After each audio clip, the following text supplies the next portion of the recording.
সাবেক সিইসি নুরুল হুদাকে 10 দিনের রিমান্ডে চায় পুলিশ। মব জাস্টিসে জড়িতদের বিরুদ্ধে ব্যবস্থা হুঁশিয়ারি স্বরাষ্ট্র উপদেষ্টার। চট্টগ্রাম সিটি কর্পোরেশনের 2145 কোটি 42 লাখ টাকার বাজেট ঘোষণা, জলাবদ্ধতা নিরসনে গুরুত্ব। নানা অনিয়মের অভিযোগে 13 জেলা নির্বাচন অফিসে দুদকের অভিযান, মিলেছে সত্যতা। অনিয়ম হয়, সরকারি ফির অতিরিক্ত টাকা নেওয়া হয়, এই মর্মে অভিযোগের ভিত্তিতে আমরা আজকে একটা এনফোর্সমেন্ট অভিযান পরিচালনা করি। করোনায় চট্টগ্রামে আরও 2 মৃত্যু, বাড়ছে নতুন ভ্যারিয়েন্টের সংক্রমণ। কুমিল্লায় ডেঙ্গুতে আক্রান্ত আরও 98 জন। এবং করোনার সংখ্যা ও প্রস্তুতি ঘাটতি নিয়েই এইচএসসি পরীক্ষায় বসছে যশোর বোর্ডের শিক্ষার্থীরা। স্থগিতের গুজবে বিভ্রান্ত না হওয়ার আহ্বান। দর্শক, আমন্ত্রণ দেশ জনপদ সংবাদে। শুনছিলেন শিরোনামগুলো, সঙ্গে থাকছে আমি তানজিয়া জ্যোতি। সাবেক প্রধান নির্বাচন কমিশনার KM নুরুল হুদার উপর হামলার ঘটনাকে মব জাস্টিস উল্লেখ করে এ ধরনের আচরণকে অনাকাঙ্ক্ষিত বলেছেন স্বরাষ্ট্র উপদেষ্টা জাহাঙ্গীর আলম চৌধুরী। বলেন, আইন শৃঙ্খলা বাহিনীর উপস্থিতিতে এ ধরনের ঘটনা উদ্বেগজনক। বাহিনীর কারো দায়িত্বে অবহেলা থাকলে তদন্ত করে ব্যবস্থা নেয়ার কথা জানান তিনি। এম নজরুল ইসলামের পাঠানো তথ্য ও ছবিতে বিস্তারিত জানাচ্ছেন অঙ্কন চৌধুরী। সোমবার সকালে গাজীপুরের কালেকুরের মৌচাক হর্টিকালচার সেন্টার পরিদর্শনে যান স্বরাষ্ট্র উপদেষ্টা জাহাঙ্গীর আলম চৌধুরী। এই সময় সাংবাদিকদের প্রশ্নের জবাবে স্বরাষ্ট্র উপদেষ্টা বলেন, সাবেক সিইসি KM নজরুল হুদাকে আটকের সময় মব জাস্টিস কোনোভাবেই গ্রহণযোগ্য নয়। জানান, ঘটনাস্থলে আইন শৃঙ্খলা বাহিনীর উপস্থিতি থাকার পরও কেন এ ধরনের ঘটনা ঘটল তা তদন্তে কাজ চলছে। গাফিলতি পেলে আইনগত ব্যবস্থা নেওয়া হবে। এ সময় সাবেক সিইসি হাবিবুল আওয়ালের গ্রেফতারের খবর ভিত্তিহীন বলে উড়িয়ে দেন তিনি। হাবিবুল আওয়াল ওই যে আগে চিফ ইলেকশন কমিশনার অ্যারেস্ট হয়েছে, ইনফ্যাক্ট এখন পর্যন্ত অ্যারেস্ট হয়নি। অ্যারেস্ট হয়েছে নুরুল হুদা সাহেব। বাট ওনার যেভাবে করা হয়েছে যে মব জাস্টিস, এটা হলো কোনো অবস্থায় গ্রহণযোগ্য না। এটার সাথে যদি কোনো আইন শৃঙ্খলা বাহিনী জড়িত থাকে তাদের বিরুদ্ধে আমরা আইনানুগ ব্যবস্থা নেব। এ সময় ভবিষ্যৎ খাদ্য নিরাপত্তা নিশ্চিতে কৃষি জমি রক্ষায় একটি সুরক্ষা আইন প্রণয়নে সরকার কাজ করছে বলে জানান কৃষি উপদেষ্টা। বিদেশি ফলের সাথে সাথে আমাকে দেশি ফলটাকে বেশি প্রণোদনা দিতে হবে, যেন দেশি ফলটা লোকজনে, যেটা আমাদের আবহাওয়ায় দেশি ফলটা হয়ও বেশি, এবং আমাদের কিন্তু খাওয়ার জন্য কিন্তু দেশি ফলগুলি আরও বেশি সুস্বাদু। পরিদর্শনের সময় উপস্থিত ছিলেন গাজীপুর জেলা প্রশাসক নাফিস আরেফিন, জেলা পুলিশ সুপার ডক্টর চৌধুরী জাবির সাদেক সহ অন্যান্য ঊর্ধ্বতন কর্মকর্তারা। নিউজ ডেস্ক, দেশ টিভি।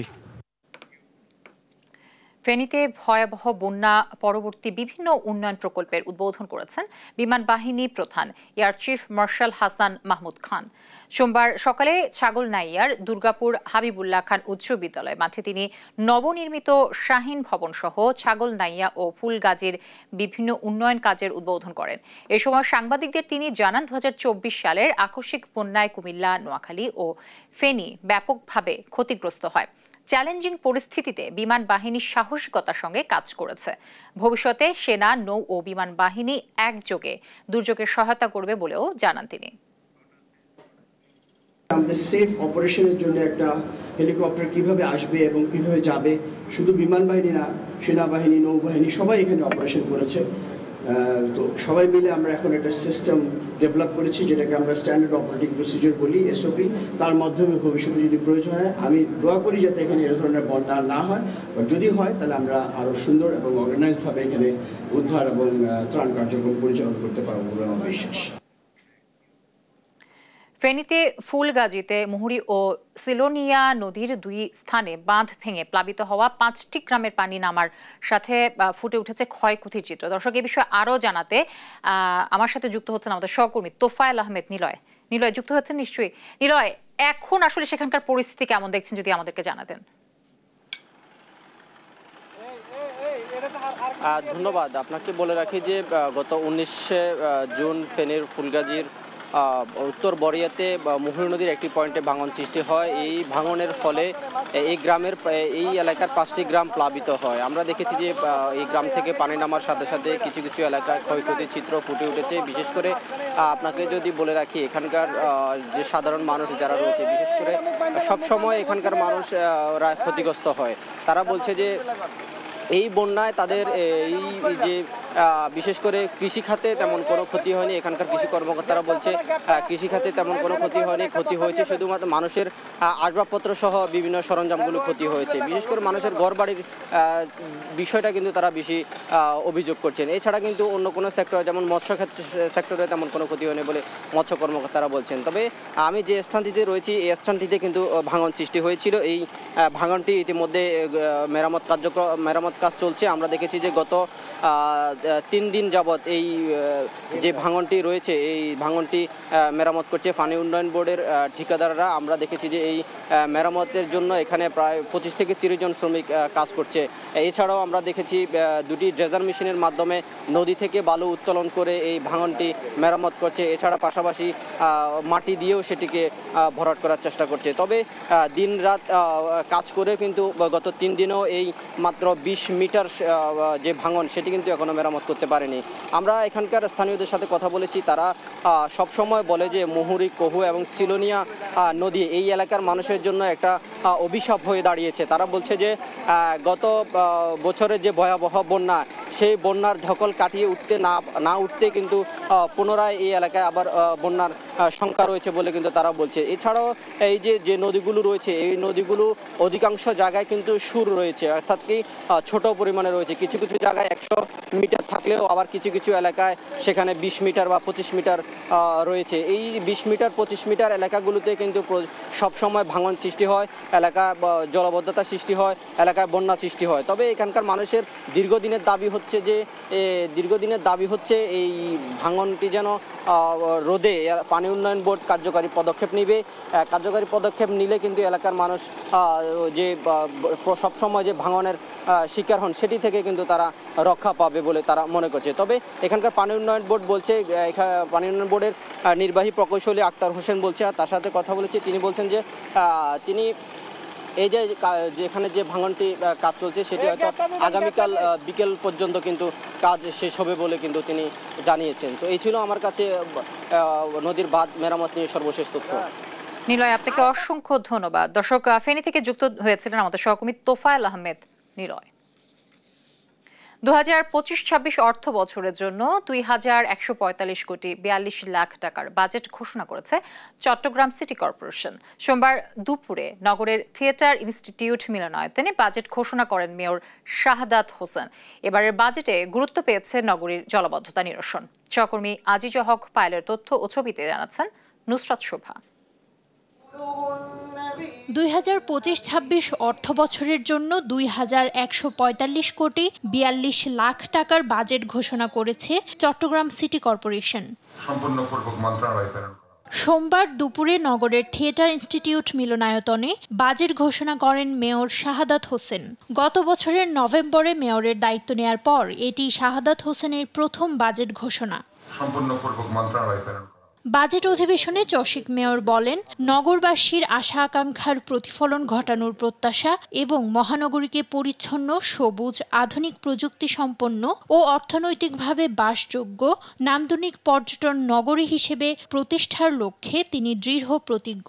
আমাদের সম্পদের সীমাবদ্ধতা সত্ত্বেও নগরবাসীর সুখ স্বাচ্ছন্দ্যের জন্য পরিষ্কার পরিচ্ছন্নতা, সড়ক আলোকায়ন, স্বাস্থ্য ও চিকিৎসা সেবা প্রদান, শিক্ষা প্রতিষ্ঠান পরিচালনা, রাস্তাঘাট, নালা নর্দমা মেরামত ও রক্ষণাবেক্ষণের ব্যয় এবং কর্মচারীদের বেতন ভাতাদি নির্বাহ করতেই কর্পোরেশনের আয়ের সিংহভাগ অর্থ ব্যয়িত হয়। আগামী অর্থবছরের জন্য 4টি সুনির্দিষ্ট পরিকল্পনা ঘোষণা করেন মেয়র। বলেন, নগরের অন্যতম বড় সমস্যা জলাবদ্ধতা নিরসনে বিশেষ গুরুত্ব দেওয়া হয়েছে এই বাজেটে।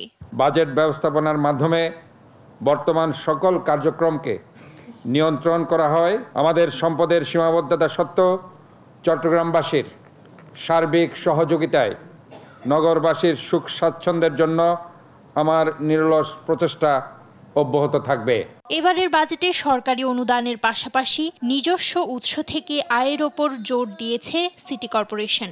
মোট বাজেটের মধ্যে 1045 কোটি 21 লাখ টাকা নিজস্ব উৎস থেকে আয় করার পরিকল্পনা রয়েছে কর্পোরেশনের। আর অনুদান খাতে লক্ষ্যমাত্রা ধরা হয়েছে 1092 কোটি 5 লাখ টাকা। নিউজ ডেস্ক, দেশ টিভি। কর্মকর্তা কর্মচারীদের বিরুদ্ধে গ্রাহকের জাতীয় পরিচয়পত্র তৈরি, সংশোধন এবং প্রদানে হয়রানি সহ নানা অভিযোগে 13টি জেলা নির্বাচন অফিসে অভিযান চালিয়েছে দুর্নীতি দমন কমিশন। মিলেছে অনিয়মের সত্যতাও। সহকর্মীদের তথ্য ও ছবিতে সালমা জাহানের রিপোর্ট। সেবা প্রার্থীরা হয়রানির শিকার হচ্ছেন এমন অভিযোগের ভিত্তিতে 13টি জেলা নির্বাচন অফিসে অভিযান পরিচালনা করছে দুর্নীতি দমন কমিশন। সোমবার দুদকের সম্মানিত জেলা কার্যালয় হতে এই অভিযান পরিচালনা হচ্ছে। সেবা পেতে ভোগান্তি, অনৈতিক লেনদেনের অভিযোগ খতিয়ে দেখতে রাজশাহী আঞ্চলিক নির্বাচন অফিসে অভিযানে দুদক। সোমবার বেলা 11:30টায় সহকারী পরিচালক আমির হোসেনের নেতৃত্বে এই অভিযান হয়। এ সময় অনিয়মের প্রাথমিক সত্যতা পায় সংস্থাটি। আমরা ছদ্মবেশে দুজন গ্রাহকের সাথে কথা বলে জানতে পারি যে নিচতলার আউটসোর্সিংয়ের কর্মচারীরা তাদের কাছ থেকে 230 টাকা করে আদায় করে, যার কোনো রসিদ বা কোনো স্লিপ দেওয়া হয়নি। পরবর্তীতে আমরা চ্যালেঞ্জ করলে তারা কোনো রেজাল্ট চালান আমাদেরকে দেখাতে পারে। এদিকে দুপুর 12টার দিকে ময়মনসিংহের আঞ্চলিক নির্বাচন কার্যালয়ে অভিযান পরিচালনা করে দুর্নীতি দমন কমিশন। এই সময় দুদকের সামনে বিভিন্ন অভিযোগ তুলে ধরেন সেবা প্রার্থীরা। উত্তর থেকে আজকে আসছি, 1 ঘন্টা লেট হয়েছে। আচ্ছা, 1 ঘন্টা তো লেট হইতেই পারে, ঢাকা থেকে আসছি যেহেতু। 11টার দিকে গেছি, বলে হবে না, আপনার সকাল 10টা আসতে বলছিলাম, আসেন নাই, এই জন্য আপনার কাজটা হবে না, আপনি সামনের মাসের 5 তারিখে আসেন। ভোটার আইডেন্টি কার্ডের ফটো আমার তাই এখনো আছে, ওইগুলো নিয়ে আমি কাগজপত্র নিয়ে ঘুরি। আবার পরে তো কয় যে আমরা মেসেজ যাব, আপনি জানেন। হ্যাঁ, তারিখ কবে আমু? মঙ্গলবার আইন, এই সামনের সপ্তাহে আইন। এই যে এরকম ঘোরার পরে তো আমি ঘুরতেই আছি। আমি 1 বছর আগে আবেদন করছিলাম, 1 বছর আগে আবেদন করার পরে 2 বার আসছি। আমার বলছে আপনার ফোনে একটা SMS যাবে, কিন্তু SMS আজ পর্যন্ত আসে নাই। যদিও অনিয়মের অভিযোগ অস্বীকার করে নির্বাচন কর্মকর্তার দাবি, শতভাগ সেবা নিশ্চিতে কাজ করছেন তারা। মানুষ কাজকর্মগুলো ভুলত্রুটি থাকতেই পারে, সেটা আমরা দেখবো যদি হয়ে থাকে কিছু এরকম, তবে আমরা আন্তরিকভাবে আমরা সেবা দিচ্ছি এখানে। আর দুদক বলছে সুনির্দিষ্ট অভিযোগের প্রেক্ষিতে অভিযান পরিচালনা করে অনিয়মের সত্যতা মিলেছে। অভিযানকালে প্রথমে আমরা কিছু সেবা গ্রহীতাদের জিজ্ঞাসাবাদ করছি এবং কয়েকজনকে জিজ্ঞাসাবাদে আমরা এখানে গ্রাহক সেবা ও হয়রানির প্রাথমিক সত্যতা পেয়েছি এবং এই সংক্রান্ত বিভিন্ন রেকর্ডপত্র আমরা এখান থেকে সরবরাহ করতেছি। রেকর্ডপত্রের আলোকে পরবর্তীতে আমরা আমাদের প্রতিবেদন কমিশন বরাবর দাখিল করব। দুর্নীতির অনুসন্ধানে নওগাঁ নির্বাচন অফিসও হানা দেয় দুদক।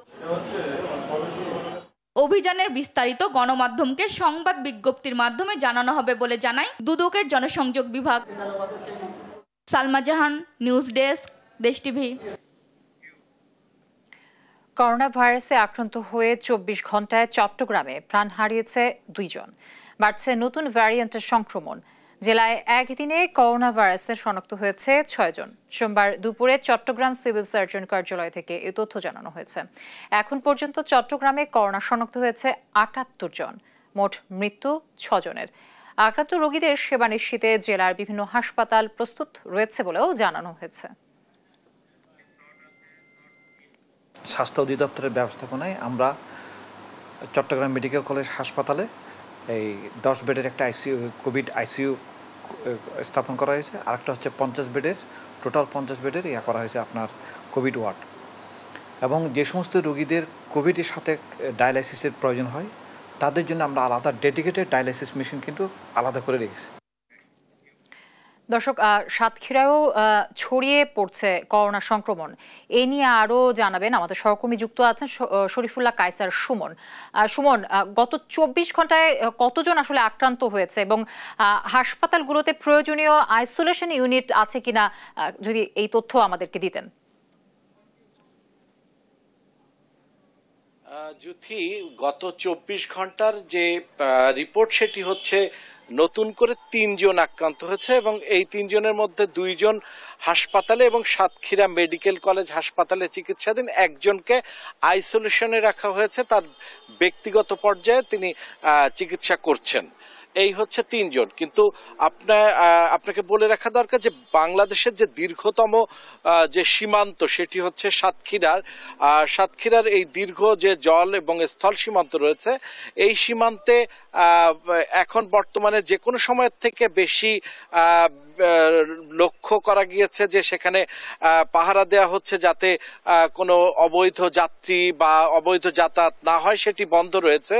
তবে যেহেতু বন্দর খোলা রয়েছে, বাংলাদেশের দ্বিতীয় বৃহত্তম ভূমধ্যস্থল বন্দর, সেখানে একদিক থেকে যাতায়াত বন্ধ থাকলেও ভারত থেকে কিন্তু আসতে পারছে। ফলে যেটি হচ্ছে যে এখানে সেই ভূমধ্যস্থল বন্দরেও সতর্কতাটি বাড়ানো হয়েছে এবং সাতক্ষীরা সদর হাসপাতাল এবং সাতক্ষীরা মেডিকেল কলেজে প্রাথমিক এবং চিকিৎসার যে কার্যক্রম সেগুলো কিন্তু রাখা হয়েছে। যেহেতু আপনি জানেন যে করোনাকালীন সময়ে একটি বড় দুর্ঘটনা ঘটে, সেটি হচ্ছে অক্সিজেনের অভাবে একটি বড় মৃত্যুর ঘটনা বিগত দিনে ঘটেছে, যে কারণে কোনো ধরনের অপ্রীতিকর ঘটনা যাতে না ঘটে তার জন্য স্বাস্থ্য বিভাগ যথাযথ প্রস্তুতিও রেখে দিয়েছে এবং একই সাথে স্বেচ্ছাসেবী প্রতিষ্ঠান, স্বাস্থ্য বিভাগ এবং প্রশাসনের পক্ষ থেকে বিভিন্ন সতর্কতামূলক কার্যক্রমও পরিচালনা করা হচ্ছে। এই ছিল সাতক্ষীরার যে করোনার পরিস্থিতি তার সর্বশেষ জ্যোতি। সুমন, আপনাকে অসংখ্য ধন্যবাদ। দর্শক, সাতক্ষীরা থেকে যুক্ত হয়েছিলেন আমাদের সহকর্মী শরীফুল্লাহ কায়সার সুমন। কুমিল্লায় 3 দিন বেড়েই চলছে ডেঙ্গুর প্রকোপ। 24 ঘন্টায় ডেঙ্গু আক্রান্ত হয়েছেন 98 জন। রোববারে মারা গেছেন 1 জন। এ নিয়ে চলতি বছর ডেঙ্গুতে আক্রান্ত হয়ে শুধু দাউদকান্দি উপজেলায় মারা গেছেন 5 জন। বিষয়টি নিশ্চিত করেছেন কুমিল্লার সিভিল সার্জন ডাক্তার আলী নূর মোহাম্মদ বশির আহমেদ। তিনি জানান, চলতি বছরে জেলায় ডেঙ্গুতে আক্রান্ত হয়েছেন 284 জন। বর্তমানে হাসপাতালে ভর্তি আছেন 49 জন। সিলেটের শাহজালাল বিজ্ঞান ও প্রযুক্তি বিশ্ববিদ্যালয়ে সমাজ বিজ্ঞান বিভাগের এক শিক্ষার্থীকে সংঘবদ্ধ ধর্ষণের অভিযোগে গ্রেফতার 2 যুবকের 4 দিনের রিমান্ড মঞ্জুর করেছেন আদালত। সোমবার দুপুরে অতিরিক্ত মুখ্য মহানগর হাকিম আদালতের বিচারক হারুনুর রশিদ এই আদেশ দেন। এর আগে 19 জুন ভুক্তভোগী ছাত্রী কোতোয়ালি মডেল থানায় মামলা দায়ের করেন। এজাহারে অভিযোগ করা হয়, 2 মে একটি কনসার্টে যাওয়ার কথা বলে ওই ছাত্রীকে সুবিত বাজার এলাকার একটি মেসে ডেকে নেন অভিযুক্তরা। সেখানে ওই শিক্ষার্থীকে পালাক্রমে পাশবিক নির্যাতন ও ভিডিও ধারণ করা হয়। পরে তা ফাঁসের হুমকি দিয়ে শিক্ষার্থীকে ব্ল্যাকমেইলও করে তারা। রাজবাড়ীর গোয়ালন্দ উপজেলার দৌলদিয়ায় এক ব্যবসায়ীকে কুপিয়ে হত্যা করেছে দুর্বৃত্তরা। সোমবার সকালে মুক্তি মহিলা সমিতি অফিসের সামনে থেকে তার মরদেহ উদ্ধার করে পুলিশ। নিহত নজরুল ব্যাপারী দৌলদিয়া যৌনপল্লীতে একটি চায়ের দোকান চালাতেন। গোয়ালন্দ ঘাট থানার ভারপ্রাপ্ত কর্মকর্তা জানান, রোববার রাতের কোনো এক সময় তাকে কুপিয়ে হত্যা করা হয়। নিহতের শরীরে বিভিন্ন স্থানে আঘাতের চিহ্ন রয়েছে। তার মরদেহ উদ্ধার করে রাজবাড়ী সদর হাসপাতালের মর্গে পাঠানো হয়েছে। হত্যার কারণ উদ্ঘাটন ও জড়িতদের শনাক্তে তদন্ত চলছে বলে জানিয়েছে পুলিশ। 26 জুন শুরু হচ্ছে এইচএসসি পরীক্ষা। এর মধ্যে বাড়ছে করোনা সংক্রমণ। এমন পরিস্থিতি পরীক্ষায় প্রভাব ফেলতে পারে বলে শঙ্কা শিক্ষার্থী ও অভিভাবকদের। বোর্ড কর্তৃপক্ষ বলছে যে প্রাথমিক স্বাস্থ্যবিধি মেনে পরীক্ষার প্রস্তুতি নেওয়া হয়েছে। পরীক্ষা স্থগিতের গুজবে বিভ্রান্ত হওয়ারও আহ্বান জানিয়েছেন শিক্ষা বোর্ড। সহকর্মী সালাউদ্দিন সাগরের তথ্য ও ছবিতে জানাচ্ছেন সালমা জাহান। 26 জুন সারা দেশে শুরু হতে যাচ্ছে এইচএসসি পরীক্ষা। এতে যশোর বোর্ডে অংশ নিতে যাচ্ছেন 1,16,317 জন শিক্ষার্থী। এর মধ্যে বিজ্ঞান বিভাগ থেকে 22,027 জন, মানবিক বিভাগে 81,474 জন এবং বাণিজ্য বিভাগে অংশ নিচ্ছেন 12,764 জন পরীক্ষার্থী।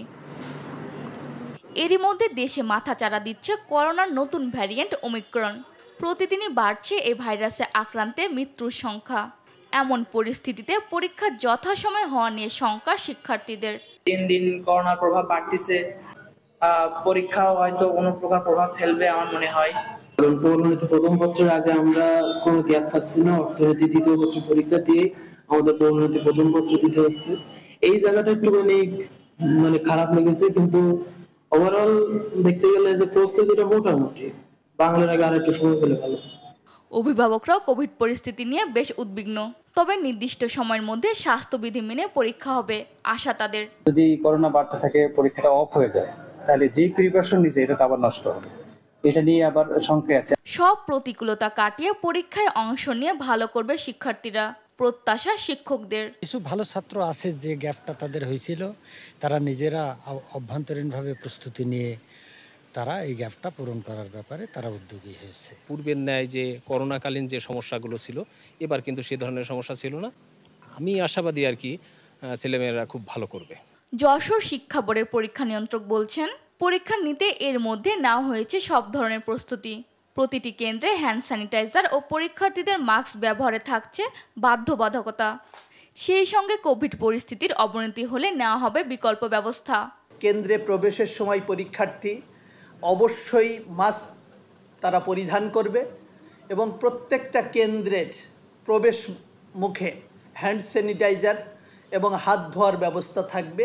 ডেঙ্গু এবং করোনা পরিস্থিতি যদি মারাত্মক রূপ নেয় তাহলে সেই ক্ষেত্রে মন্ত্রণালয়ের যে নির্দেশনা থাকবে এবং বোর্ডের যে সিদ্ধান্ত থাকবে সেই অনুযায়ী আমরা ব্যবস্থা নিব। এবার যশোর বোর্ডে 240টি কেন্দ্রে হবে পরীক্ষা।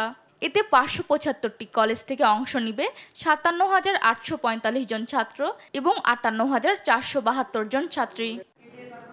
এদিকে যশোর শিক্ষা বোর্ডে 26 জনের বাংলা প্রথম পত্রের পরীক্ষা স্থগিত নিয়ে একটি গুজব ছড়িয়ে পড়েছে। শিক্ষার্থীদের বিভ্রান্ত না হওয়ার আহ্বান জানিয়েছে শিক্ষা বোর্ড। নিউজ ডেস্ক, দেশ টিভি। শরীয়তপুরের নড়িয়ায় কীর্তিনাশা নদীর ওপর নির্মাণাধীন ফুট বেইলি সেতুটি আবারও বাল্কহেডের ধাক্কায় ভেঙে পড়েছে। সোমবার সকালে বালু বোঝাই একটি বাল্কহেড সেতুটির এক পাশে ধাক্কা দিলে তা ভেঙে পড়ে। পরে বাল্কহেডটিও নদীতে ডুবে যায়। এর আগে 2023 সালের 2 অক্টোবর একই সেতুতে আরেকটি বাল্কহেডের ধাক্কায় এমন দুর্ঘটনা ঘটে। সেতুর নির্মাণ কাজ চলমান থাকায় পুরনো সেতু ভেঙে ফেলা হয় এবং জনগণের পারাপারের জন্য অস্থায়ী ফুটওভার সেতু তৈরি করা হয়। ঘটনার তদন্ত চলমান জানিয়ে প্রয়োজনীয় পদক্ষেপ নেওয়ার কথা জানিয়েছে পুলিশ।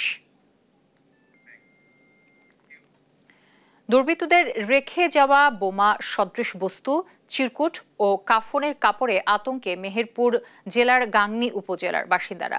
এসব চিরকুটে শেখ হাসিনা ফিরে আসবে শীঘ্রই এবং বিএনপির কেউ পার পাবে না বলে হুমকি দেওয়া হয় স্থানীয়দের। আক্তারুজ্জামানের রিপোর্ট, জানাচ্ছেন নুসরাত শোভা। বোমা আতঙ্কে দিন কাটাচ্ছেন মেহেরপুরের গাংনী উপজেলার বাসিন্দারা। জেলার বেশ কিছু বাড়িতে একের পর এক বোমা সদৃশ বস্তু, চিরকুট ও কাফনের কাপড় রেখে হুমকি দিয়ে যাচ্ছে দুর্বৃত্তরা। এসব চিরকুটে শেখ হাসিনা ফিরে আসবে শিগগিরই এবং জেলার বিএনপির কেউ পার পাবে না বলে হুমকি দেয়া হচ্ছে। গাংনী পৌর শহরের চৌগাছা গ্রামের ব্যবসায়ী জয়নাল আবেদিনের বাড়ির গেটে 2টি বোমা, কাফনের কাপড় ও চিরকুট রেখে যায় সন্ত্রাসীরা। এছাড়া এলাঙ্গি গ্রামে সুমনের বাড়িতে, গোপালনগরের বিএনপি নেতা রবিউল ইসলামের দোকানের সামনেও এসব জিনিস রেখে যায় অজ্ঞাতনামারা। এছাড়াও উপজেলার বিভিন্ন স্থান থেকে 4 মাসে প্রায় 14টি হাত বোমা সদৃশ বস্তু উদ্ধার করেছে পুলিশ। বোম একটা পড়েছিল এখানে, তবে বোম দেখে আমাদের মধ্যে একটা আতঙ্ক সৃষ্টি হয়েছে। সকালবেলায় সে বোমটা ধরেন পাওয়া গেছে, আমার গ্রামের লোক তখন আতঙ্ক আছে, পুলিশ এখন বাইর করতে পারেনি। উদ্ধার করা বস্তু বোমা কিনা তা পরীক্ষা করে সন্ত্রাসীদেরকে চিহ্নিত করতে মাঠে কাজ চলছে বলে জানিয়েছে পুলিশ। বিভিন্ন জায়গায় বোমা সদৃশ বস্তু পাওয়া যাচ্ছে আর কি। আমরা এগুলো যখন সংবাদ পাই ঘটনাস্থলে গিয়ে এগুলো আমরা রিকভারি করে নিয়ে এসে পরীক্ষার জন্য বিজ্ঞ আদালতের অনুমতি সাপেক্ষে আমরা পরীক্ষা করে দেখছি এটা আসলে বোমা কিনা বা অন্য কোনো কিছু কিনা। দ্রুত দুর্বৃত্তদের চিহ্নিত করে আইনের আওতায় আনার দাবি স্থানীয়দের। নিউজ ডেস্ক, দেশ টিভি। মৌলভীবাজারের কুলাউড়ায় স্কুলছাত্রী নাসিফা জান্নাত আনজুম হত্যার বিচারের দাবিতে মানববন্ধন ও বিক্ষোভ মিছিল হয়েছে। সোমবার দুপুরে মৌলভীবাজার প্রেস ক্লাবের সামনে এলাকাবাসী ও শ্রীপুর উচ্চ বিদ্যালয় শিক্ষার্থীরা মানববন্ধন ও বিক্ষোভ করেন। বক্তারা বলেন, অভিযুক্তকে শনাক্ত করে পুলিশ গ্রেফতার করলেও আদালত তার রিমান্ড নামঞ্জুর করেছে। এতে ক্ষোভ প্রকাশ করেছেন নিহত ছাত্রীর পরিবার ও সহপাঠীরা। নাসিফার বোন জানান, অভিযুক্ত জুনেলের রিমান্ড নামঞ্জুর হলে সুষ্ঠু তদন্ত ও বিচার প্রক্রিয়া বাধাগ্রস্ত হওয়ার আশঙ্কা রয়েছে।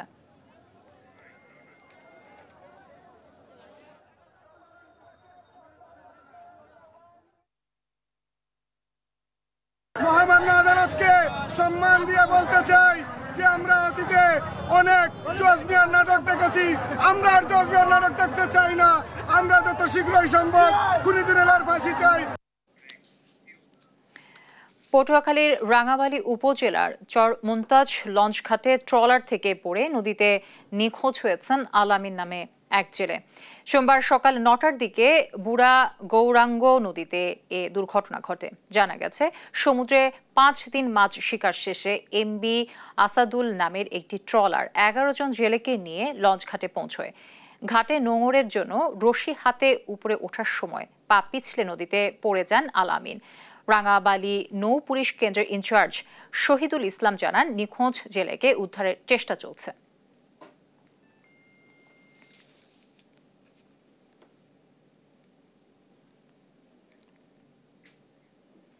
স্বাধীনতার 54 বছরেও উন্নয়নের ছোঁয়া লাগেনি মৌলভীবাজারের শমশেরনগর রেল স্টেশনে। এর ভবনটি জরাজীর্ণ হয়ে পড়েছে। যাত্রীরা স্টেশনের সুবিধা থেকে বঞ্চিত হচ্ছেন, আর নজরদারির অভাবে স্টেশনের জায়গা দখল করে নিচ্ছে একটি পক্ষ। সালে ইলাহি কুঠির তথ্য ও চিত্রে বিস্তারিত জানাচ্ছেন সালমা জাহান। মৌলভীবাজারের কমলগঞ্জ উপজেলার শমশেরনগর রেলওয়ে স্টেশন। কমলগঞ্জ, রাজনগর ও কুলাউড়া উপজেলার 1.5 লাখ মানুষ ও পর্যটক রেলওয়ে স্টেশনটি ব্যবহার করে ঢাকা, চট্টগ্রাম সহ দেশের বিভিন্ন স্থানে যাতায়াত করেন। তবে দীর্ঘদিন যাবৎ এই স্টেশনটি অবহেলিত ও উন্নয়ন বঞ্চিত। সিলেট আখাউড়া রেল সেকশনের ব্রিটিশ আমলে নির্মিত এই স্টেশনে বাস্তবে উন্নয়নের ছোঁয়া লাগেনি। ভবনের দেয়ালের বিভিন্ন অংশ ফেটে গেছে। সংস্কারের অভাবে দেয়াল জুড়ে শ্যাওলা জমে আছে। যাত্রীদের বসার জন্য কোনো স্থান নেই। বৃষ্টি হলে প্ল্যাটফর্মের ছাদ থেকেও পানি পড়ে। একটি শৌচাগার রয়েছে যা ব্যবহারের অনুপযোগী। শমশেরনগরে বড় কয়েকটি চা বাগান, বিমান বাহিনী, বিমান recruit training school, Shamshernagar BF Shaheen college, পুলিশ ফাঁড়ি এইসব গুরুত্বপূর্ণ সরকারি প্রতিষ্ঠান থাকা সত্ত্বেও শমশেরনগর স্টেশনে কোনো আধুনিক সুযোগ সুবিধা নেই। এই রেল স্টেশনে বসার একটি জায়গা নেই এবং ওয়াশরুমের কোনো ভালো ব্যবস্থা নেই। আমাদের দাবি, আমাদের শমশেরনগরের স্টেশনের উন্নয়ন চাই আমরা। এই স্টেশনে আন্তনগর ট্রেনের টিকিটের ব্যাপক চাহিদা থাকলেও বরাদ্দ কম। এছাড়া স্টেশনের যেখানে সেখানে ময়লা আবর্জনা ফেলা হয়। পাশাপাশি রেলের জমি দখল করে স্থাপনা গড়ে তোলা হয়েছে। আমরা গরিব অসহায় মানুষ, দিনমজুরি, আজ 10-15 বছর ধরে আছি আপনার রেলের সরকারি জায়গা। অনসভাবে আপনারা যদি ভাঙ্গি নেন আমরা থাকবো কেন, যাইবো কেন? রেলওয়ে স্টেশনের অনেক জায়গা কিছু অসাধু চক্রর মহলে দখলে চলে গেছে, যেগুলা অসামাজিক কার্যকলাপ চলছে। এই অসামাজিক জুয়া, মদ, তারপরে গাঁজা এগুলা সেবন করা হচ্ছে। এদিকে স্টেশন মাস্টার জানান, স্টেশনটির উন্নয়নে একটি প্রস্তাব জমা দেওয়া হয়েছে। প্রকল্প বাস্তবায়ন হলে কোনো সমস্যা থাকবে না। স্টেশনের অবস্থা পরিপ্রেক্ষিতে আমার যাত্রীদের বসার কোনো জায়গা নেই, ওয়েটিং রুমে কোনো চেয়ার টেবিল নেই, ওনারা কোনো রকম যাওয়া আসা করে আর কি। শমশেরনগর রেল স্টেশনটি দ্রুত আধুনিকায়ন করতে সরকারের উদ্যোগ দেখতে চান সচেতন মহল। নিউজ ডেস্ক, দেশ টিভি।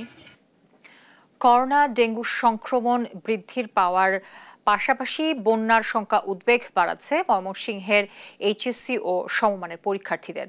তারা বলছেন যে রুটিন অনুযায়ী কোনো ধরনের বাধা ছাড়াই পরীক্ষা সম্পন্ন হলে ফলাফল ভালো হবে।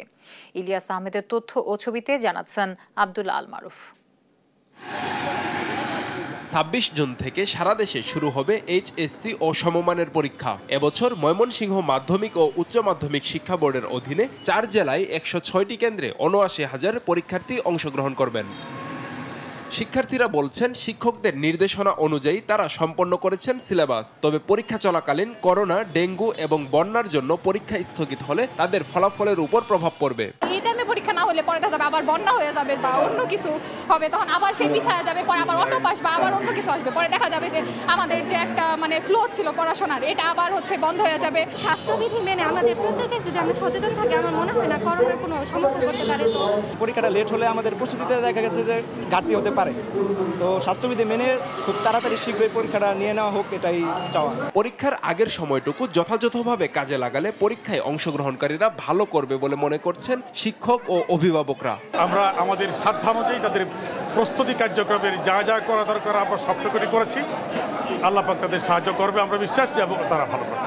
রিভিশন করলে মনে হয় তারা আরো ভালো রেজাল্ট করতে পারবেন ইনশাআল্লাহ। করোনা ডেঙ্গু সংক্রমণ বৃদ্ধি পাওয়ায় স্বাস্থ্যবিধি নিশ্চিত করে সকল পরীক্ষা কেন্দ্র প্রস্তুতের কথা জানান মাধ্যমিক ও উচ্চ মাধ্যমিক শিক্ষা বোর্ডের কর্মকর্তারা। ডেঙ্গু প্রতিরোধের জন্য পরিষ্কার পরিচ্ছন্নতা প্লাস মশক নিধন স্প্রে করা, আর করোনার জন্য মাস্ক পরা এবং কেন্দ্রে পর্যাপ্ত পরিমাণ স্যানিটাইজার রাখা, এ ব্যাপারে আমাদের নির্দেশনা ইতিমধ্যে দেওয়া হয়েছে এবং মত বিনিময় সবাই ওই নির্দেশনা দেওয়া হবে। করোনা যেহেতু আছে এখন, এই ক্ষেত্রে যে স্বাস্থ্যবিধি যে বিষয়টা আছে, মাস্ক ব্যবহার করা, আপনার স্যানিটাইজার ব্যবহার করা, একটু দূরত্ব মেনটেন করা, এগুলো করতে হবে। করোনা সংক্রমণ রোধে কেন্দ্রে ঢোকার সময় পরীক্ষার্থী সহ সংশ্লিষ্ট সবার মাস্ক পরা বাধ্যতামূলক করে হ্যান্ড স্যানিটাইজার ব্যবহারের নির্দেশনা দিয়েছে শিক্ষা বোর্ড। নিউজ ডেস্ক, দেশ টিভি। প্রচণ্ড তাপপ্রবাহে একসঙ্গে সব আম পাকাতে শুরু করায় বিপাকে পড়েছেন বাগানীরা। নওগাঁর সাপাহার হাটে আমে সয়লাভ হলেও নেই পর্যাপ্ত ক্রেতা ও পাইকার। চাহিদার তুলনায় বাজারে যোগান বেশি, তাই মিলছে না কাঙ্ক্ষিত দামও। কাজী কামাল হোসেনের রিপোর্ট, জানাচ্ছেন নুসরত শোভা। হিমসাগর, ল্যাংড়া, নাকফুজলি, ব্যানানা ম্যাঙ্গো, হাড়িভাঙা আম্রপালি ও বাড়ি চারের মতো সুস্বাদু পরিপক্ক আমের সয়লাভ নওগাঁর সাপাহার আমের হাট। বিক্রেতাদের হাঁক ডাকে বাজার জমে ওঠে সকাল থেকেই। তবে বাজার ভর্তি আম থাকলেও দেখা নেই পর্যাপ্ত ক্রেতা ও পাইকারদের। চাষিরা বলছেন মৌসুমের শুরুতে আমের দাম ভালো থাকলেও এখন অনেকটাই কমেছে। তার পেছনে কারণ হিসেবে বাগানীরা বলছেন সম্প্রতি প্রচণ্ড তাপ প্রবাহে একসাথে পাকতে শুরু করেছে সব আম। এতে চাহিদার তুলনায় বাজারে বাড়ছে সরবরাহ। এমন পরিস্থিতিতে ভরা মৌসুমেও লোকসানের শঙ্কায় চরম দুশ্চিন্তায় চাষিরা। দাম বলতেছে পাটেরা 2200 এবং 2400, এর উপর কেউ বলতেছে না। এত কম দামে আম বেচে আমাদের পত্তা হচ্ছে না, কিন্তু আমাদের বাগানে আম পেকে যাওয়ার কারণে আমাদেরকে আমগুলো পাড়তে হচ্ছে এবং সস্তা দামে দিতে হচ্ছে। ফলন কম, তারপরও দামও পাইতেছি না, তারপরও মনে 52 কেজির মন, তারপরে 53 পড়ে যাচ্ছে, আমাদের লাভবান হতে পারি না ভাইয়া। প্রশাসনের পক্ষ থেকে কেজি দরে আম কেনার নির্দেশনা থাকলেও 50 থেকে 52 কেজিতে মন কিনছেন পাইকাররা। প্রশাসনের সহযোগিতায় আম যেন কেজি দরে বিক্রি হয় সে পর্যায়ে মিটিং হয়েছে কৃষক এবং ব্যবসায়িকদের নিয়ে। কেজি দরে বাজারে আম বিক্রি করার জন্য নিশ্চিত করার জন্য আমরা চেষ্টা করছি। এতে চাষিদের আর্থিক ক্ষতির মাত্রা বেড়েছে কয়েক গুণ। চলতি বছর জেলায় 30,300 হেক্টর জমিতে হয়েছে আমের চাষ, যেখান থেকে আম উৎপাদনের লক্ষ্যমাত্রা 3,87,234 টন। নিউজ ডেস্ক, দেশ টিভি। আশুলিয়ায় চাঁদাবাজি বন্ধ ও হাত কাটা টিপুকে গ্রেফতারের দাবিতে কাফনের কাপড় পরে মানববন্ধন করেছে সাধারণ ব্যবসায়ী ও পরিবহন শ্রমিকরা। সোমবার দুপুরে বাইপাইল বাস স্ট্যান্ডে সাধারণ ব্যবসায়ী ও পরিবহন শ্রমিকরা এ কর্মসূচি করেন। বক্তারা বলেন, আশুলিয়ার বাইপাইল এলাকার ব্যবসায়ী শ্রমিকরা হাত কাটা টিপু সুলতানের আতঙ্কে থাকে। ঈদের আগে থেকে টিপু ও তার বাহিনীর লোকজন চাঁদার দাবিতে ব্যবসায়ীদের প্রতিনিয়ত হুমকি সহ মারধর করে আসছে। এসব ঘটনায় আশুলিয়া থানায় ভুক্তভোগীরা একাধিকবার লিখিত অভিযোগ দিলেও কোনো ব্যবস্থা গ্রহণ করেনি প্রশাসন। তারেক রহমান ও ডক্টর ইউনূসের বৈঠকের পর নির্বাচন নিয়ে অনিশ্চয়তা কেটে গেছে বলে মন্তব্য করেছেন বিএনপির কেন্দ্রীয় নেতা মীর শরফত আলী সপু। সোমবার ঢাকার স্যার জগদীশ চন্দ্র বসু ইনস্টিটিউশন ও কলেজে ডাক্তার জুবাইদা রহমানের জন্মদিন উপলক্ষে বৃক্ষরোপণ কর্মসূচিতে তিনি বলেন, তারেক রহমান ও ডক্টর ইউনূস সাম্প্রতিক বৈঠক নির্বাচনী আশার আলো জাগিয়েছে। ফ্যাসিবাদী শাসনের অবসান হলেও দোসরদের বিরুদ্ধে সতর্ক থাকার আহ্বান জানান তিনি। পরে তিনি ভাগ্যকুল, হরেন্দ্র লাল স্কুল ও কামারগাঁও আইডিয়াল স্কুলে বিভিন্ন গাছ রোপণ করেন।